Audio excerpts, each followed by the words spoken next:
विनाश, युग्म विनाश, पेयर एनिहिलेशन, एनिहिलेशन।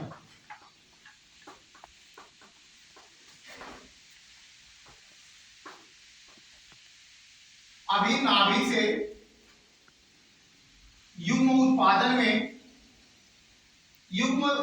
में तुम लोग क्या सीखे?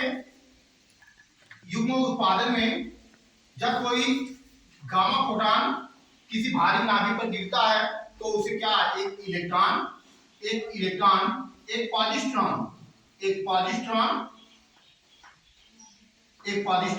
और एक क्या होता है, इलेक्ट्रॉन की उत्पत्ति हो जाती है, तो उसे क्या बोलते हैं? युग्म उत्पादन।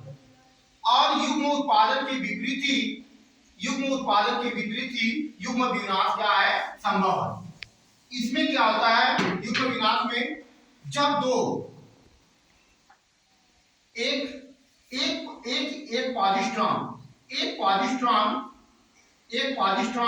और एक इलेक्ट्रॉन एक दूसरे के समीप आते हैं। एक दूसरे क्या आते हैं? समीप। एक क्या होता है? पॉजिट्रॉन, एक क्या होता है? इलेक्ट्रॉन। एक दूसरे के जब समीप आते हैं तो यह एक दूसरे के क्या कर देते हैं? परस्पर संयोग करके एक दूसरे को क्या कर देते हैं? नष्ट कर देते हैं। जब एक दूसरे को बच्चा नष्ट कर देते हैं तो इससे दो गामा फोटॉनों की क्या होती है? उत्पत्ति होती है। गामा फोटॉनों की क्या होती है? उत्पत्ति होती है, जिसकी ऊर्जा क्या होती है? h। गामा फोटॉन की क्या हो जाती है? उत्पत्ति हो जाती है। दो गामा फोटॉनों की उत्पत्ति हो जाती है। इसकी सबकी ऊर्जा क्या होगी? h।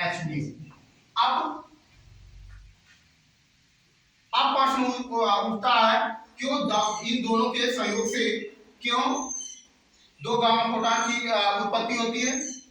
क्योंकि अगर मान लो एक गामा फोटॉन की अगर उत्पत्ति होती है तो उसका संवेग और ऊर्जा क्या होगा? दोनों संरक्षित नहीं रह पाएगा। और दोनों को संरक्षित करने के लिए संवेग और ऊर्जा दोनों को संयोग होने मतलब दोनों को संरक्षित करने के लिए दो फोटॉनों की उत्पत्ति होती है। दो फोटॉनों के लिए संवेग क्या होता है? द्रव्यमान वेग को क्या बोलते हैं? संवेग। और ये क्या, अब आगे सुनिए, फिर से बता देता हूं। युग्म विनाश क्या होता है? जब एक पॉजिट्रॉन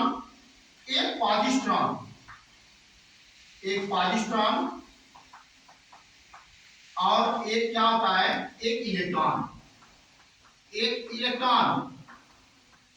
इलेक्ट्रॉन परस्पर संयोग करके दो गामा फोटॉनों की परस्पर संयोग करके एक दूसरे को क्या कर देते हैं? एक दूसरे का विनाश कर देते हैं, जिसके फलस्वरूप दो गामा फोटॉनों की क्या होती है?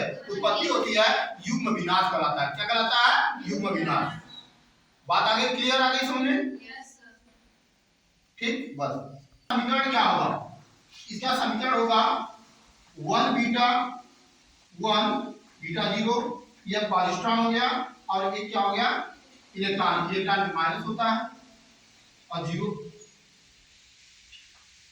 और इसके फलस्वरूप क्या उत्पन्न होता है?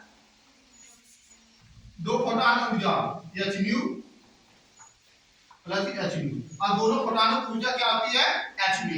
ये गामा फोटॉन है, यह भी गामा फोटॉन है। ठीक, आ गया? क्लियर? समझ में आ गया?